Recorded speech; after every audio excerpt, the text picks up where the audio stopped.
They say the mountains of Colorado keep their secrets buried under snow and silence.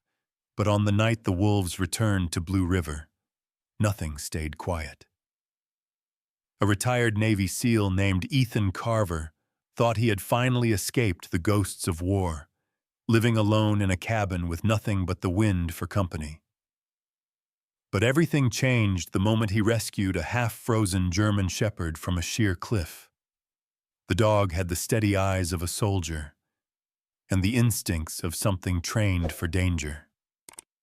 Ethan named him Atlas. What Ethan didn't know was that Atlas wasn't just lost. He was the last surviving K-9 from a classified mission, a dog once sworn to protect Ethan's fallen brother in arms. And when a starving wolf pack descended on the outskirts of town, Atlas reacted like he'd been waiting his entire life for this moment. This story begins on the night the town turned against him, and ends on the night they realized he was their only hope. Before we start, tell me, where are you listening from? Or just comment Amen if you're ready for this journey. The last snow of the season still clung stubbornly to the pines when Ethan Carver woke to the sound of wind scraping against the window panes. Blue River, Colorado had a way of whispering through the mountains when the weather shifted, a mix of dry air and frozen dust that carried memories Ethan wished he could forget. He sat up slowly on the worn leather couch where he slept most nights, rubbing the stiffness from his shoulders. At 38, Ethan had the kind of body that told a story even when he didn't speak. Broad shoulders, a tapered waist, and the lean muscle of a man who'd spent half his life training for the worst days imaginable. His face was all sharp angles and quiet hardness, a chiseled jaw covered in a 2-day beard, deep-set gray eyes, and a faint scar along his left cheekbone from a piece of shrapnel in Kandahar. He rarely smiled now, and when he did, it looked like it hurt. His dark brown hair was trimmed close, neat in a way that never left him, a habit from years in the Navy SEALs. Ethan stood and stretched, feeling the old ache in his ribs flare where another scar hid beneath his flannel shirt. The cabin creaked as the wind shoved against it again. He glanced out the frosted window. Clouds piled heavy across the sky, thick and bruised, pushing toward the valley. A storm, late for March, but Colorado never cared about schedules. The Blue River Ridge always decided its own seasons. He pulled on his jacket, thick canvas lined with fleece, and slipped his boots on. Checking the property after a wind shift had become second nature, like clearing a room during an operation. If the gusts had knocked down a tree or loosened the old roof of the lumber shed, he'd better handle it before the real storm hit. He grabbed his gloves and headed outside. The cold slapped him instantly, a sharp reminder of how different life had become since he left the teams. The mountain air carried a silence so deep it felt physical. For most people, that silence might have been peaceful, but for Ethan, it was a hollow echo of the night he lost Noah Briggs, his closest friend, his brother in everything but blood. Noah had been the kind of man who carried sunlight in his grin, sandy blonde hair, easy laughter, and a confidence that never slipped even in the darkest firefight. Standing beside him had made Ethan feel invincible, until the day Noah and Major, his canine partner, were taken in a blast that tore their unit apart. Ethan had survived, but the guilt lived in his bones. He walked down the narrow trail toward the lumber sheds.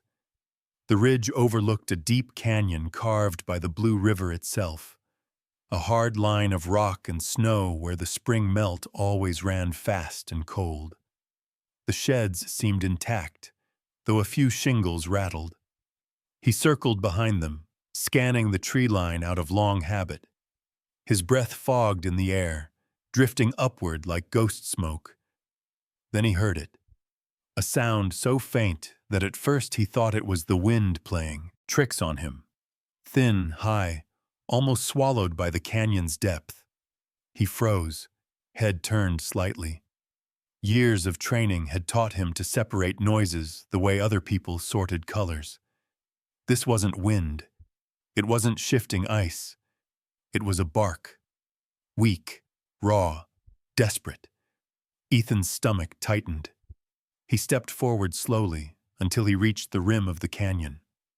The snow there was thin, icy, clinging in uneven patches. He crouched and leaned just far enough to look over the edge. The wind rushed upward, cold and biting, carrying another faint yelp. "Where are you?" he muttered, scanning the rock face. And then he saw it. Halfway down the jagged cliff, perched on a narrow ledge barely wider than a board, was a German shepherd. The dog's coat, a striking mix of black and silver, was matted with ice. Its tail curled tight against its body, and its ears pinned flat, not with aggression, but with fear. It looked young, maybe 5 or 6 years old, full-grown but lean. Snow clung to its fur, catching against the wind. When it lifted its head, Ethan saw its eyes, amber, sharp, bright even through panic. Eyes that held the same intelligent fire Major once had. The cliff below the dog descended another 50 feet before dropping into a dry stream bed littered with fallen rock. One slip and the shepherd wouldn't survive. A tremor went through Ethan's chest. The old kind. The unwelcome kind.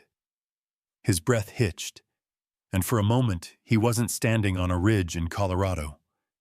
He was back in Afghanistan, sand whipping across his face, dust burning his throat as he watched Major trying to pull Noah from the dirt. His hands clenched. He forced the memory back into the box he slammed shut 1,000 times before. The dog below let out another weak cry. It wasn't aggressive. It wasn't even barking at him. It was begging. Logic told him to call the county search team. It would take hours. The storm was rolling in faster. The dog didn't have hours, and Ethan Carver was many things. Broken, haunted, half alive some days. But he had never been the kind of man who could stand still while something suffered in front of him. He swallowed hard, jaw tightening. "All right, buddy," he whispered, breath steaming in the freezing air. "I see you." Ethan turned and jogged back to the cabin, every footstep thudding like a heartbeat. Inside, he went straight to the old chest at the foot of his bed. He flipped it open. Coils of climbing rope, carabiners, an emergency harness. Equipment he swore he would never use again. His throat tightened as he pulled them out. His hands hesitated only once, shaking slightly, before muscle memory took over and he checked each buckle, each strap. Minutes later, he was back at the canyon's edge, tethering the rope to the thick pine whose roots clung deep into the frozen soil. Snow began to fall, thin, sharp flakes, the first warning of the storm building overhead.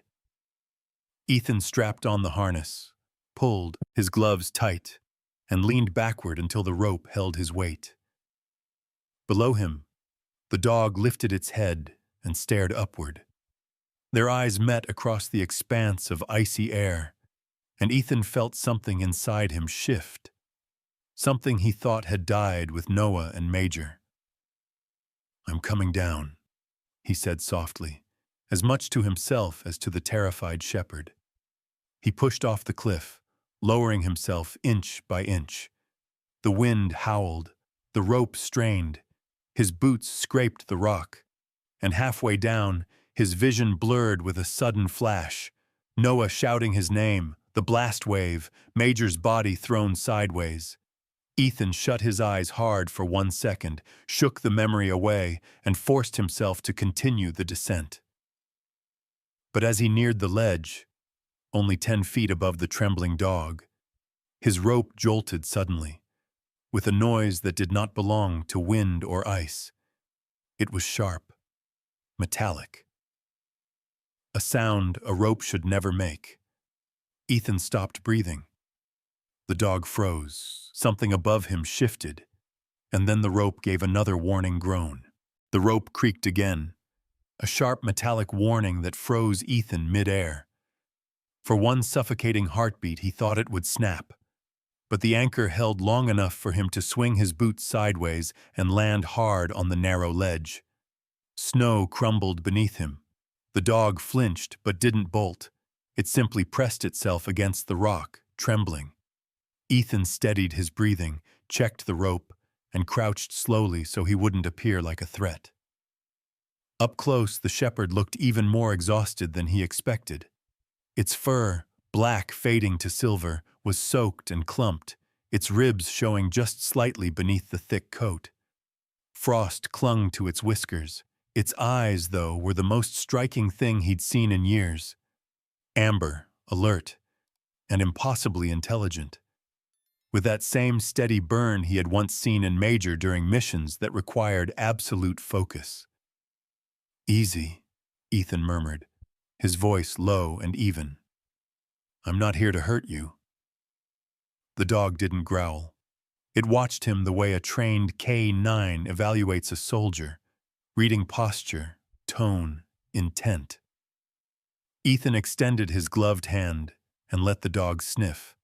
After a long second, the shepherd exhaled, not quite a sigh, but a soft release of tension. Ethan slipped the improvised rescue sling beneath its chest and secured the straps. The dog accepted the process with a stoic discipline no stray should have. That alone made Ethan's pulse tighten. Minutes later, they reached the top of the ridge, where the wind whipped viciously through the trees. Ethan collapsed onto the snow, lungs burning, but the dog, though limping, stood beside him, head lowered as if checking on him. He couldn't help it. He laughed once, breathless. "You're something else, buddy." He lifted the dog gently into his truck and drove back to the cabin. Inside, the shepherd circled twice on the rug near the fireplace, then settled with the precision of an animal used to sleeping at its handler's feet. Ethan knelt beside it and brushed a clump of ice from its fur. "Shadow," he said quietly, the name slipping out naturally. "You move like one. And those eyes—" He paused, swallowing the memory rising in his chest. Those eyes belonged to a soldier. Shadow lifted its head, ears twitching, as if it recognized the word. That was the first moment Ethan knew for certain. This dog wasn't normal. It wasn't wild. It wasn't untrained. It was something else. Something that carried discipline in its bones. The next morning, Ethan headed to town. The roads were scattered with patches of melting snow, and the mountains glowed with fresh frost. Blue River was a small place, the kind where everyone knew everyone, and where gossip moved faster than the river itself. Ethan usually avoided crowds and kept to himself, but Shadow limped badly, and he needed a professional to check the leg. The veterinary clinic sat at the edge of town, a low cabin-style building with cedar siding and a hand-painted sign, "Miller Animal Care." Ethan parked his truck and looked toward the entrance. For a moment he considered driving home. Crowded rooms and bright lights still spun him into places he didn't want to revisit. But Shadow nudged the back of his arm with a cold nose. "All right," Ethan muttered. "Let's get you looked at." Inside, the scent of antiseptic mixed with pine cleaner. A receptionist greeted him, a teenager with freckles and dark hair. Ethan gave only the necessary details, keeping his voice low. Moments later, the door to the exam room opened, and Grace Miller stepped out. Grace was 35, tall and slender, with a composed look that came from years of crisis work. Her hair was chestnut brown, tied in a loose bun, and wisps framed a face with soft, thoughtful features. She had steady hazel eyes that gave the impression she could read more than just an animal's condition. She could read its history. She wore a dark green fleece zipped halfway up, sleeves pushed to her elbows, revealing strong arms used to handling nervous animals. Despite her calm demeanor, she carried a seriousness, a tension that lived behind her polite smile, especially when she saw the large German shepherd limping beside Ethan. "You must be Ethan Carver," she said. "I've seen you around town." "Only when I can't avoid it," Ethan admitted. Her eyes moved to Shadow, widening slightly. "Beautiful shepherd. Male, 5 or 6 years old?" "Somewhere around that, yeah." Grace crouched and extended her hand slowly. Shadow sniffed her fingers, then sat, perfectly straight, alert, obedient without being told. Grace blinked. "That's unusual." "What is?" Ethan asked. She touched Shadow's injured leg gently. "He's holding still like he's been trained for field assessments. Most dogs don't do that unless they've been through professional handling." Ethan felt a pulse beat hard in his throat. "Trained how?" Grace didn't answer immediately. She checked the paws, the joints, the ribs. Shadow didn't flinch. She stood, wiping her hands on a cloth. "Ethan, I've treated animals during wildfires and floods for 15 years. I know what a stray looks like. This dog isn't one. He listens to tone controls, responds to body cues, and tolerates pain in a way I've only seen in, well, military or police K9s. The word hit Ethan with a jolt. Major had been the same, calm under pressure, unflinching, focused to the last breath. Ethan swallowed. "You're saying he belonged to someone." "I'm saying he belonged to someone who trained him extensively." She paused, her expression shifting, shadowed with something personal. "I need to check for injuries beyond the leg. Some working dogs develop stress fractures in training, collarbone, ribs, even spinal impact injuries. They're subtle but tell a story." Ethan noticed then the tightness in her shoulders, the way her hand trembled almost imperceptibly before she tucked it into her pocket. "You all right?" he asked. Grace hesitated. "My brother was mauled by a dog when he was 8. A shepherd mix. He survived, but the fear, it stays with you. I handle animals every day, but big shepherds still make my pulse jump." Shadow, sensing her tension, lowered his head and wagged his tail once, slow, respectful. Grace exhaled. "He's different," she murmured, as if admitting something to herself. She led them into a private exam room. Shadow hopped onto the table with surprising grace for an injured dog. Grace palpated his spine carefully. When her fingers touched a spot near the left flank, Shadow stiffened, but didn't growl. "There," she said softly. "Old injury. Not from a fall.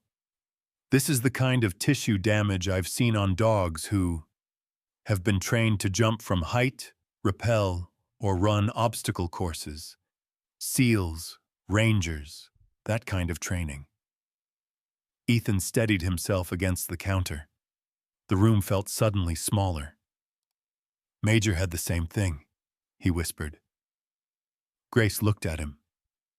"Major?" "My friend's K9, Ethan said. "He died overseas. Shadow. He feels familiar."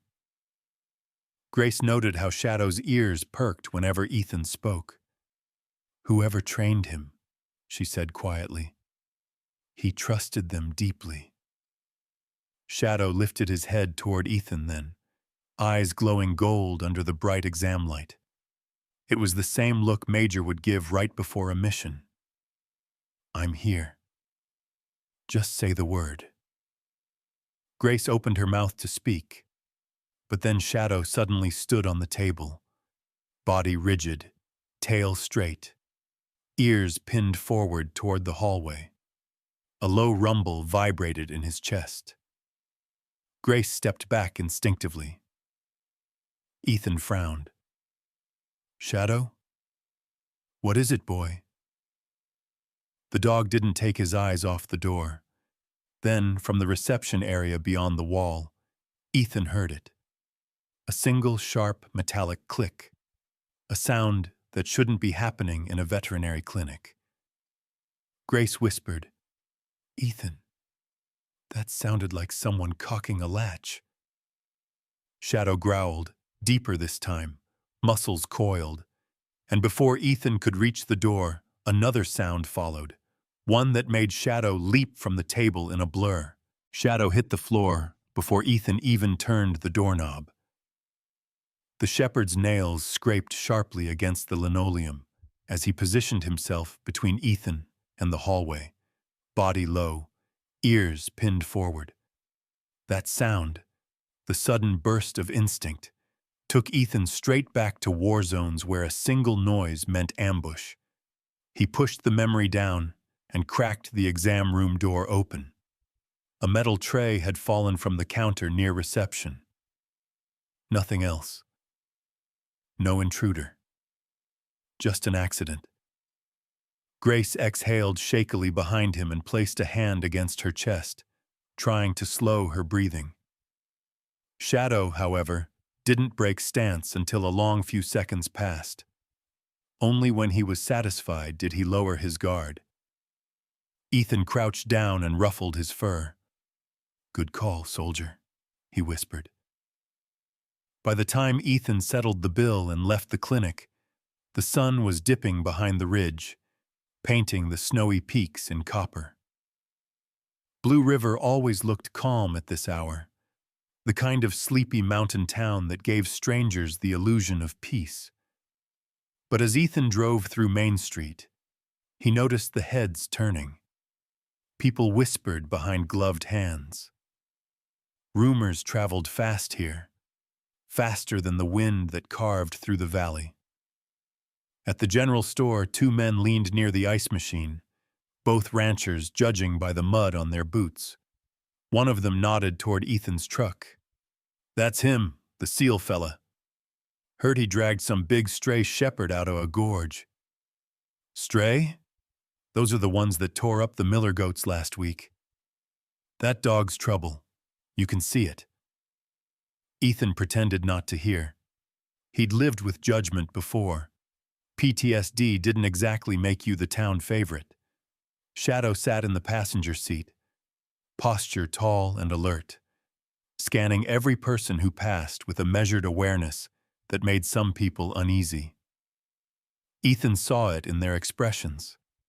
Uncertainty, curiosity, fear. He drove home feeling something he hadn't felt in a while. People watching him, evaluating him, deciding what he was. He hated that feeling. The next morning, as the frost melted from the pines, a sheriff's truck rolled up the long dirt driveway toward Ethan's cabin. Dust and thawed mud kicked up beneath the tires. Ethan stepped onto the porch, Shadow standing at his left leg, as if naturally falling into a guarding position. Deputy Mark Ellis climbed out of the truck. Mark was in his early 40s, tall, broad-shouldered, with the rugged appearance of someone who worked outdoors year-round. His sandy brown beard was neatly trimmed, though streaked with early gray. A long scar ran from his right eyebrow to his cheek, an old rodeo injury he once wore with pride.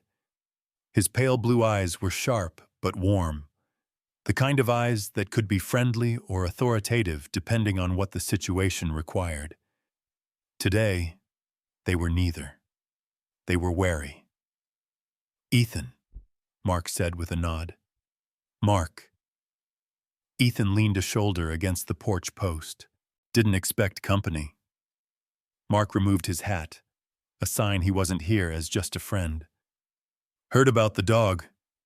He looked down at Shadow, who stared at him without blinking. This is Shadow, Ethan said. Yeah, well, folks in town are talking. And considering everything that's been happening, I need to check in. Shadow's low rumble vibrated at Ethan's feet, protective, controlled. Ethan laid a hand lightly on Shadow's head. Easy, boy. Mark raised a hand. See that? That stiffness? He's just cautious. He's guarding you, Mark corrected. And that's not necessarily a good thing right now. Ethan frowned. What's that supposed to mean? Mark slid his hands into his duty belt, choosing his words carefully. Ethan, we had 2 incidents last week. Something tore up a herd on the north pasture. Looked like a dog, big one. The prints matched a shepherd or similar. Folks are nervous. When they hear you pulled a German shepherd out of the canyon, their minds start making connections. Ethan's jaw flexed. Shadow wasn't anywhere near that. Doesn't matter, Mark said gently. People talk, and they're scared. Shadow stepped forward half an inch, not enough to threaten, just enough to show readiness. Mark's hand hovered near his holster out of instinct, and that tiny movement made Shadow stand even straighter. Ethan saw it. The old chain reaction, fear feeding fear, tension tightening like a noose. Shadow's not dangerous, Ethan said firmly. But Mark didn't look convinced. The deputy's history with shepherds ran deep. Noah Briggs, his best friend since childhood, had served alongside a K-9. Noah had trusted dogs with his life. After Noah died overseas, Mark's view had twisted. He didn't hate shepherds. He feared the unpredictability that came with them. Ethan, Mark finally said, voice tight, I need to see how he does around livestock. That's standard. He's injured, Ethan replied. He needs time. Before Mark could respond, Shadow stiffened again. His ears shot forward, and he trotted down the steps into the snow, nose low, sniffing intently. Then, suddenly, he bolted toward the tree line. Shadow! Ethan shouted, sprinting after him. Mark followed. They found Shadow 20 yards from the cabin, standing next to a mound in the snow. Not a mound, a small doe, barely alive, breath shallow, hind leg broken at a brutal angle. Blood stained the snow. Shadow didn't bark or lunge. Instead, he paced in a perfect semicircle around the animal, nose sweeping the ground, movements sharp and tactical. He wasn't reacting like a stray. He was tracking, identifying, following something unseen. Mark's face paled. That's exactly how a K-9 behaves when they're scenting a predator. Ethan knelt beside Shadow. The dog's muscles vibrated with tension, not fear, purpose. What do you smell, boy? Ethan murmured. Shadow looked up at him, then back into the forest. His eyes were fully locked onto something invisible to them. Something that either injured the doe or passed through minutes ago. Mark swallowed. Ethan, I can't ignore this. If this dog is triggering on kills, he's reacting like a trained working dog, Ethan interrupted. Not a stray. Mark shook his head. Doesn't matter. Town protocol says any dog involved near livestock injuries has to be quarantined for 48 hours. Ethan stood slowly, fists tightening. No. It's not optional, Mark said. His voice wasn't cruel, just resigned. I have to file it formally. Shadow stepped between them, chest lifted, posture firm, as if he understood every word. Mark looked at the dog, then at Ethan and sighed. I'm sorry, man, but rules are rules. I'll file the notice this afternoon.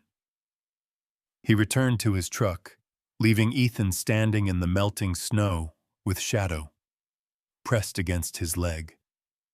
The mountains loomed around them, sharp and cold. Ethan felt as if every inch of peace he had built was being stripped away. He looked down at Shadow. "They don't understand you," he whispered. "But I do." Shadow nuzzled Ethan's hand once. His ears twitched. His body stiffened again, hard. Ethan followed the dog's gaze toward the tree line. A branch cracked somewhere deep in the forest. A shape shifted between the shadows. And then, unmistakably, a low, guttural growl echoed back. Not from Shadow. From whatever he had been tracking. The growl from the forest lingered in Ethan's ears long after the sound faded. But by the next morning, the tracks had been covered with a thin glaze of frozen dew. Whatever animal Shadow had sensed was long gone. Ethan kept a closer eye on the tree line throughout the day, though shadowed worry pressed against the back of his mind. The town was scared. Mark wanted the dog quarantined, and something wild was moving through Blue River. Shadow didn't rest. He patrolled the perimeter of the cabin with practiced sweeps, nose low, movements methodical. Ethan recognized it instantly.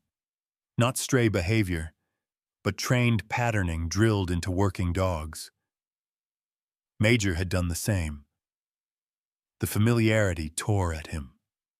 By sunset, he couldn't ignore the knot in his chest. He needed answers. He loaded Shadow into the truck and headed toward the veterinary clinic, the tires crunching over hard-packed snow. Miller Animal Care glowed softly through the dusk, its porch light flickering against the cold air. Grace's SUV was the only vehicle out front. Inside, Grace Miller stood by the X-ray display with her sleeves rolled up.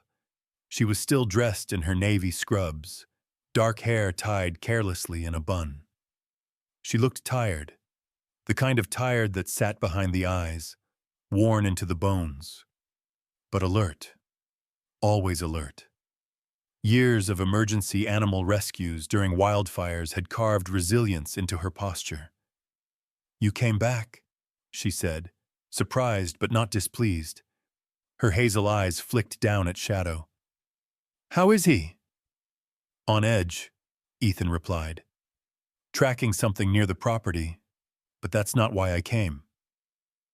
Grace studied him carefully. "You want to know who trained him?" Ethan nodded once. She motioned toward the exam room. "Let's take another look." Shadow hopped onto the table without being asked. Grace brushed his fur back along the inside of his left ear. Beneath the thick coat, faint and nearly erased by time, was a smudged bluish mark. She angled the lamp closer, leaning in until her breath fogged slightly against the cold exam room air. "There," she murmured. "I thought I saw it last time." Ethan leaned over her shoulder. "What is that?" "A tattoo," Grace said. "Working dogs sometimes get them, especially military K9s. It's a backup identifier in case a chip fails." His pulse quickened. "Can you read it?" She squinted. "Barely, but give me a second." From her drawer, she pulled a small magnifying lens and traced the faded numbers gently with her gloved finger. "Looks like M408, and the last digit might be an 8 or a 3. Ethan felt the ground shift beneath him. M-series tattoos were SEAL K9s, he whispered. Grace froze, eyes widening. "Ethan, are you serious?" "Major's was M415, he said, voice tight. "Noah's partner. Shadow. This dog.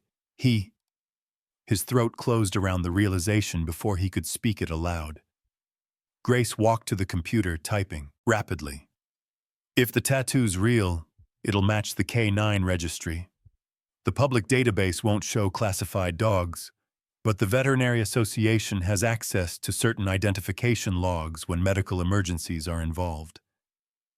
Shadow watched them both, ears perked, as if he knew this moment mattered. Grace entered the sequence. The cursor blinked. The system loaded. A secure file opened with a soft chime. A photograph appeared on screen, sharp, high resolution, unmistakable. A younger German shepherd stood at rigid attention next to a man in seal camo. The dog's coat was darker then, more black than silver, its amber eyes the same fierce fire. The name beneath the photo read, Atlas, K9 Operational Unit, U.S. Navy. Seal. Status, missing in action. Ethan's breath left him in a shaky exhale. Atlas, he whispered, tasting the name like a memory he hadn't earned. Grace read the report aloud. Atlas served 2 tours, last seen during the compound attack in Kandahar. Missing, presumed dead. It happened the same day Noah Briggs's unit was hit. The room spun slightly. Ethan gripped the edge of the desk. Noah always said if anything happened to him, Atlas should be cared for first. He loved that dog more than he loved half the squad. Grace softened.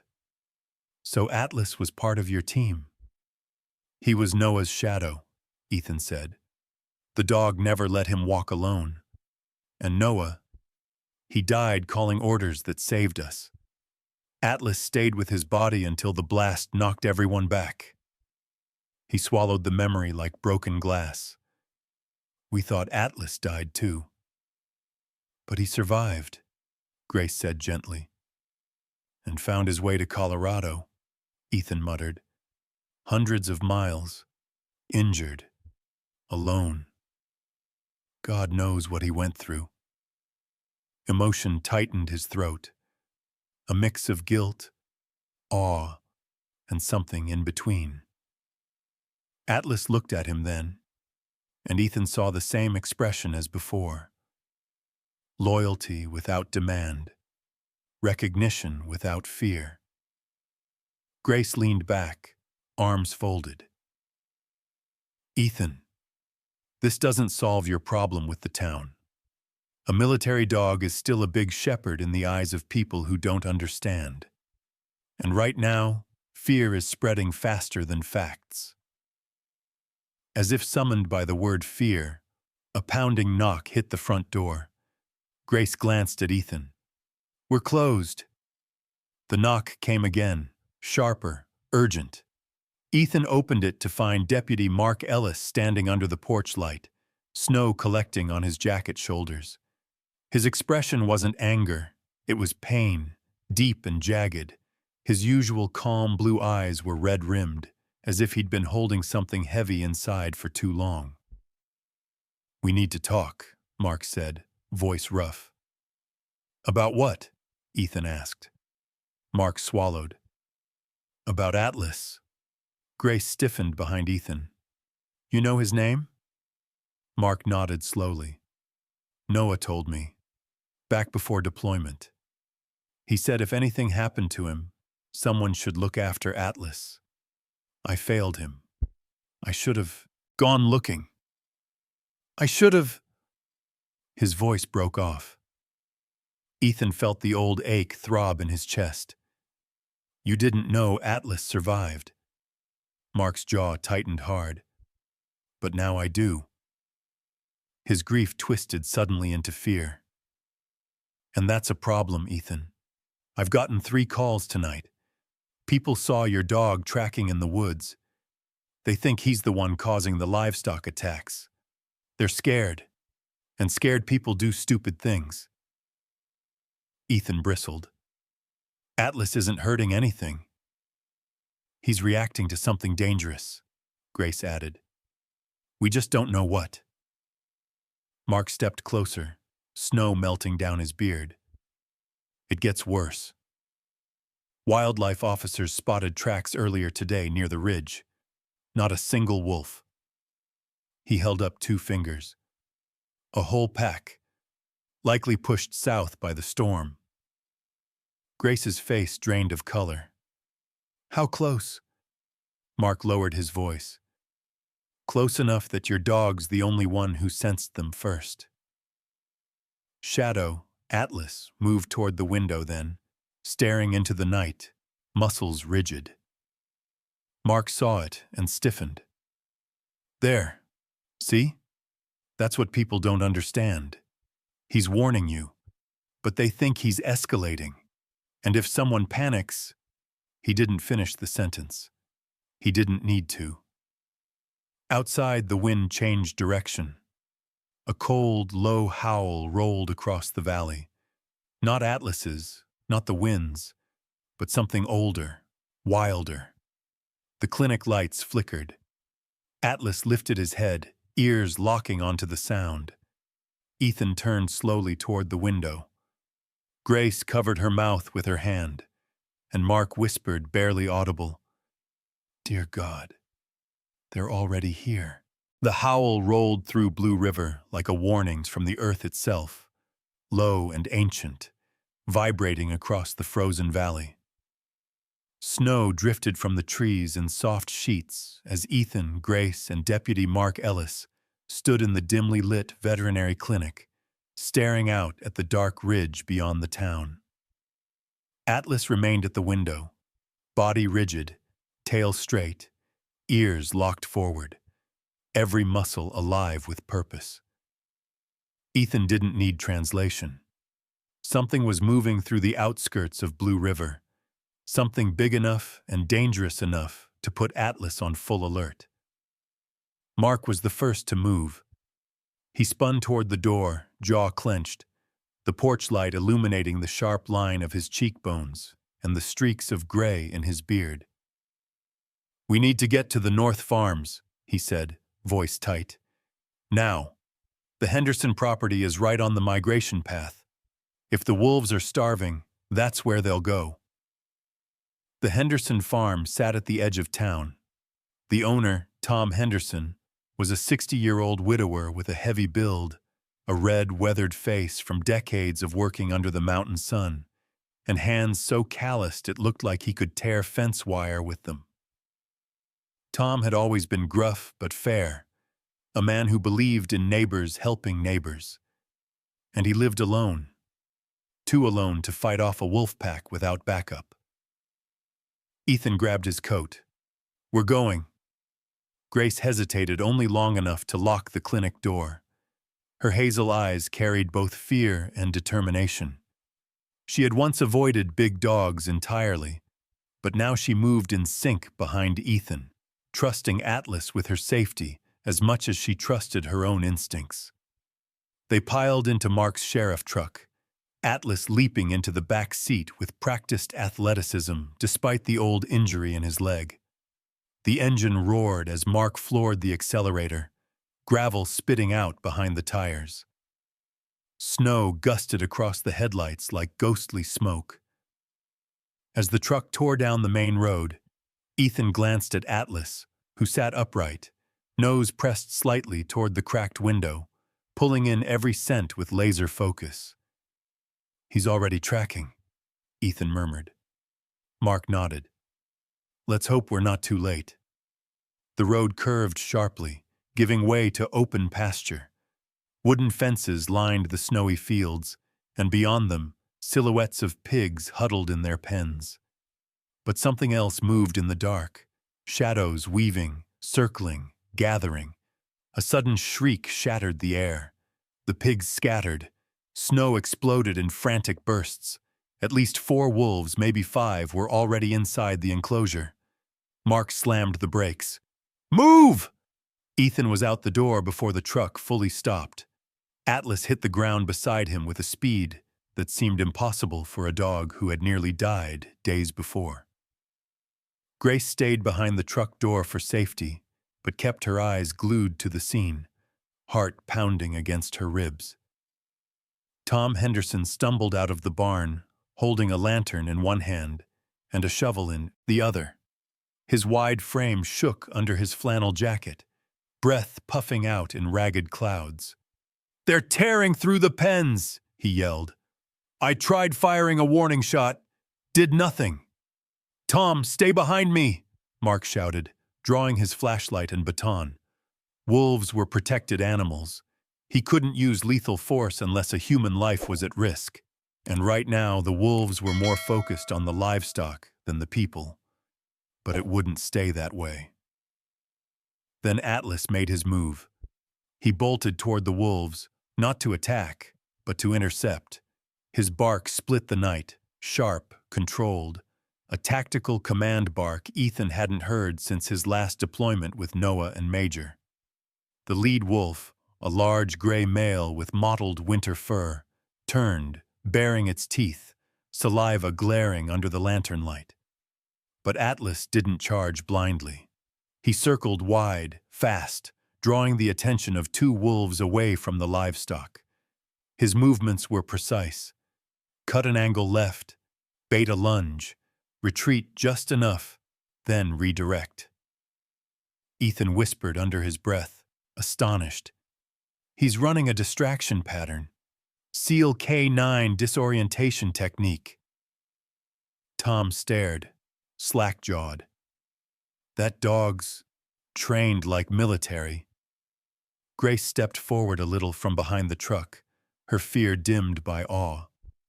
The wind pushed loose strands of her chestnut hair across her face, but she didn't move them. Her eyes were fixed on Atlas, her breathing steadying. "He's saving their lives," she whispered. The wolves lunged again. Atlas leaped sideways, agile and silent, spinning their momentum back toward the fence. Another wolf tried to circle him from behind, but Atlas dropped low, slid through the snow, and released a deep, commanding bark that froze the animal mid-move. Mark's pulse raced. "Ethan, he's controlling the whole pack's direction." "I know," Ethan said. "This is what he was born for." Slowly, calculatedly, Atlas drove the wolves toward the outer fence. Ethan and Mark used their flashlights to widen the corridor, shining bright arcs to push the wolves further back. Tom banged the shovel against metal to add sound pressure.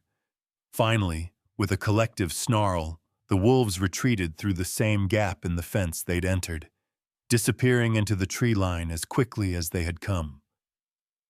Silence followed, broken only by the frantic breathing of men and the slow settling of snow.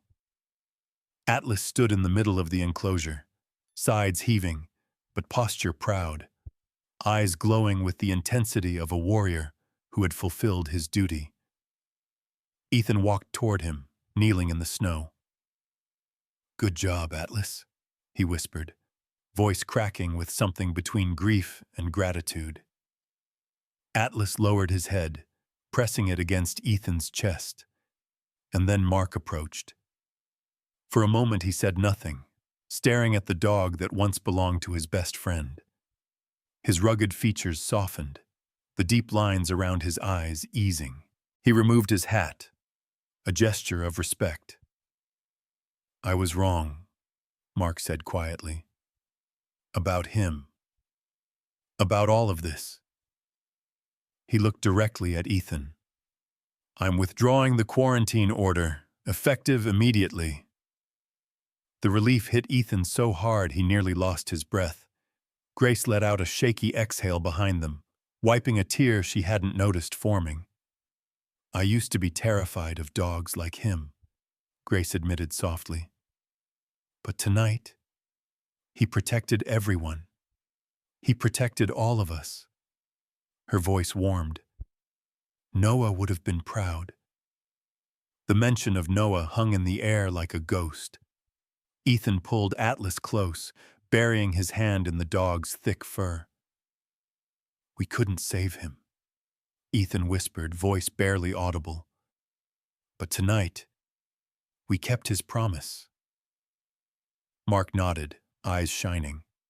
He'd be smiling right now. I know he would. The storm had passed. The wolves were gone. The town safe. A new quiet settled. The kind that didn't haunt Ethan, but filled him with purpose. Blue River had seen the truth. Atlas wasn't a threat. He was a protector. And Ethan knew exactly what came next. He stood, brushing snow from his knees. "There are more out there," he said. "More canines lost after the war. Dogs like Atlas who never made it home." Grace looked up. "What are you thinking?" Ethan's eyes softened with resolve. "A rescue unit. Small, local. We start with finding the ones still out there. Give them a home. Give them a mission."